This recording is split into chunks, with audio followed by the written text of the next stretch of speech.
Audio on demand from Vision Christian Media. Exploring faith and the future. Neil Johnson and Bible teacher Dr. Kameel Majdali. We're looking at nations in the Middle East. So many nations that have such a rich heritage. Today, Kameel, Turkey. Why is it that Turkey matters? Neil, this topic of Turkey I could talk about for hours, but of course I won't. Let's keep it short and simple.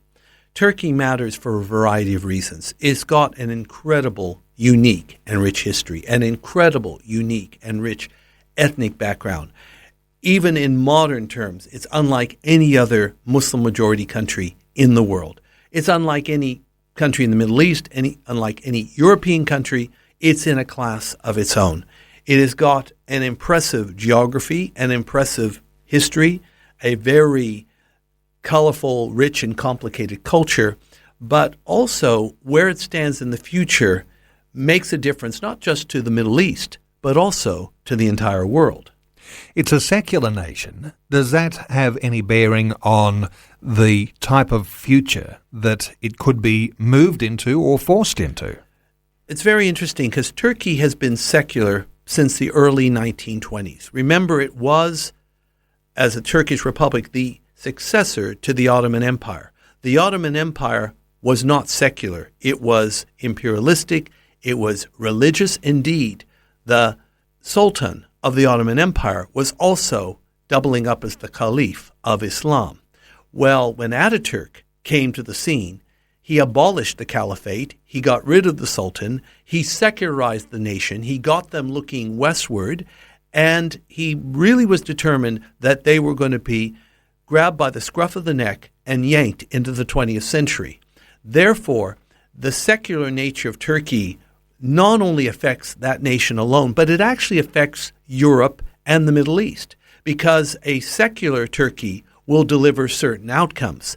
We think a lot of that can be very stabilizing, but a religious or even fanatical Turkey would be a destabilizing force in the Middle East, and it would affect Europe as well. What is the politics in the Middle East like in the nation of Turkey? Does it have an inclination towards the West, or does it have an inclination towards the East? Well, Turkey, possibly. It's too soon to tell, but can be in transition. For 90 years, it has been westward-looking and secular.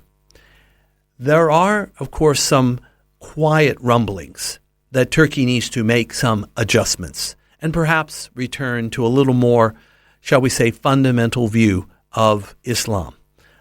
I don't know how prominent those voices are because, of course, they're in Turkish, not in English or Arabic, but there is a little bit of that. There's even been talk of taking the Hagia Sophia, which was the great cathedral of the Byzantine Empire, that when the Ottomans took over and Constantinople was conquered by Mehmed II in 1453, he turned it into a mosque. It would have been like the St. Peter's Basilica of the ancient world. And then, of course, Ataturk made Hagia Sophia secular in 1935. In fact, not just secular, he turned it into a museum. So it belongs to everybody.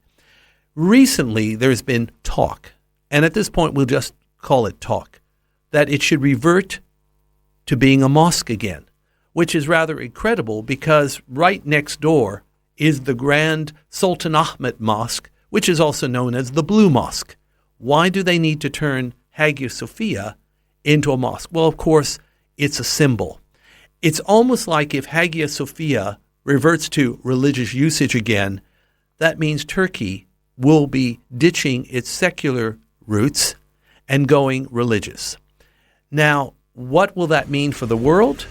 Basically, all I can say is if it ever turns secular because of its location, history, and culture, the whole world will feel the tremors that will follow. Faith and the future with Neil Johnson and Dr. Kameel Majdali from Teach All Nations. Find articles, videos and podcasts from Dr. Kameel, plus today's and other episodes of Faith and the Future in the Vision app or at vision.org.au. Thanks for taking time to listen to this audio on demand from Vision Christian Media. To find out more about us, go to vision.org.au.